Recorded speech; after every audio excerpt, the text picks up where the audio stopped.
Hi, my name's Kris Krohn, and in today's video, I'm going to teach you the basics of passive income, literally what Warren Buffett calls making money while you sleep. I'm going to talk about what it is, why it's important, and how you create it. One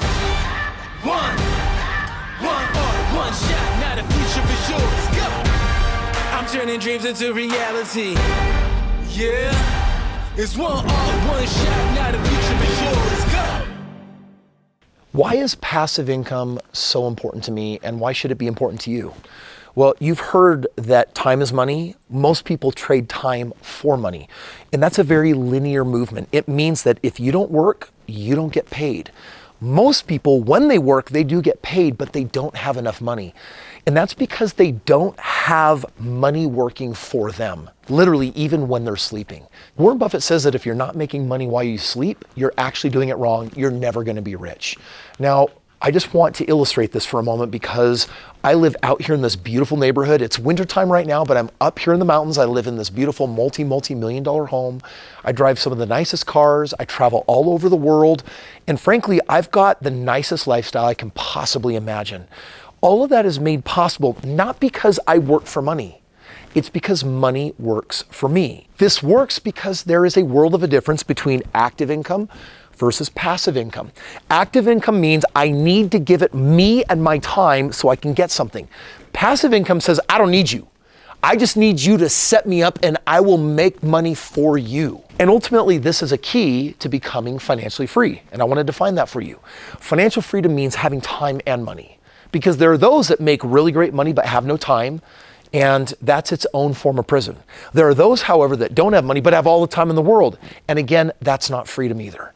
So passive is the secret to having money and having time while something else is working for you so you can enjoy that freedom. Now, I got some good news for you. There are a lot of different ways of creating a passive income. Check some of them out.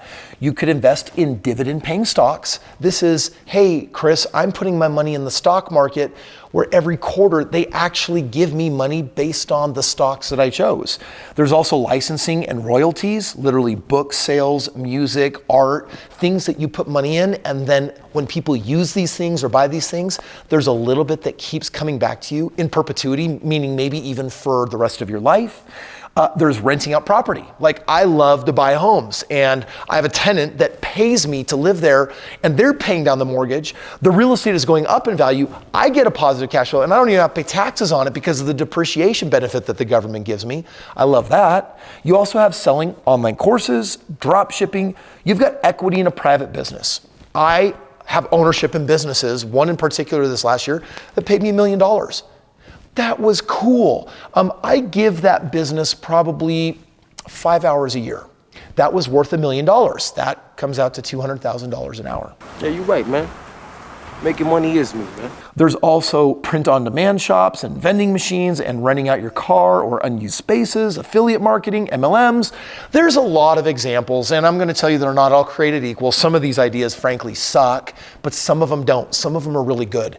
So if you want to know the difference between a good idea and a better idea, or a good idea and a horrible idea, there's 4 criteria that I lean heavily on, and today I'm going to teach you what they are so you can pick the correct passive money-making opportunities. When evaluating a passive investment or income opportunity, the first thing that I ask is there sufficient demand? The best types of passive income will serve you in an up, down, and sideways market.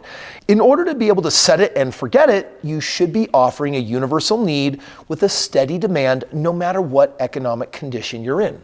For example, when I got heavily into real estate in the very beginning in my early 20s, I selected entry-level real estate that was priced below the median so that I could capture the largest group of people that wanted to participate in it. And I was also leveraging a need that people have in this country. Like population is up, migration is up, immigration is up. It means that there's always an increased demand for property. It'll always increase the prices. And if I put a tenant in that home, I get the positive cash flow. And that was The first strategy that I used, frankly, to become financially free. I had 25 homes. I was making $500 a month on each one of them. I had a $12,000 a month passive income that came in no matter what. And it worked for me when I wasn't working. I just had to get it set up. And it works because there was sufficient demand for the niche in real estate that I was participating in, that I'm still participating in, because I don't reinvent the wheel. Even though I have hundreds of sources of income outside of real estate, I got news for you. I've now completed thousands of real estate deals because it works. When you find something that works, you don't think, how can I reinvent some other wheel? You want to maximize that, scale it, and do as much of it as possible. The next thing to look for when evaluating a passive play, scalability. For those who are looking to boost their profits, an important question to ask is, if I put more money into this income stream, can I make more money faster? While some opportunities like online stores can be harder to scale quickly, other options such as dividend stocks or real estate make it very easy to reinvest profits. Let me give you a classic example. Let's just say that during the summer you started a lawn care business. And by the end of the summer, you had aggressively sold 100 neighbors into this service that you're providing. There was enough money collected every month to pay somebody else to basically do all the work, so you didn't need to. That's what made it passive. But the leftover money, let's say there was $3,000 left over every month, you could either say, I'm now passively earning $3,000 a month, or you could take that $3,000 and put it towards an employee that could help you scale your next 1,000 lawns. Think about that. But Kris, I'm gonna sacrifice some of my passive income. I'm like, no. You can be passive at $3,000 a month, or that person literally might get you to $100,000 a month.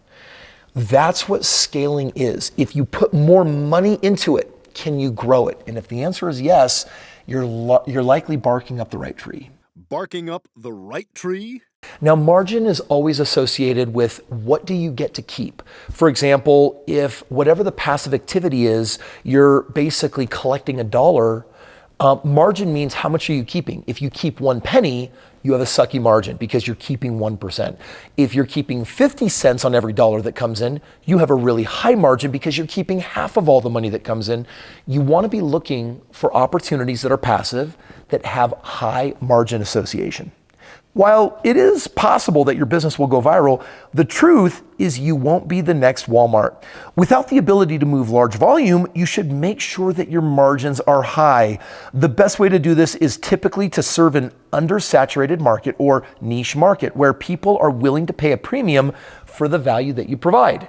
In other words, when there is blood in the red ocean from all the sharks trying to provide the same service to everybody else, your margins get squeezed really, really thin, and you have to do crazy amounts of volume to win.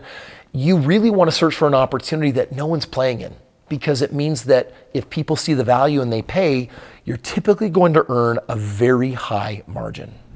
The last thing I look for when evaluating a passive opportunity is the tax efficiency. As in, number one, can I write off expenses? Like being incorporated allows you to write off most business expenses from your earned income.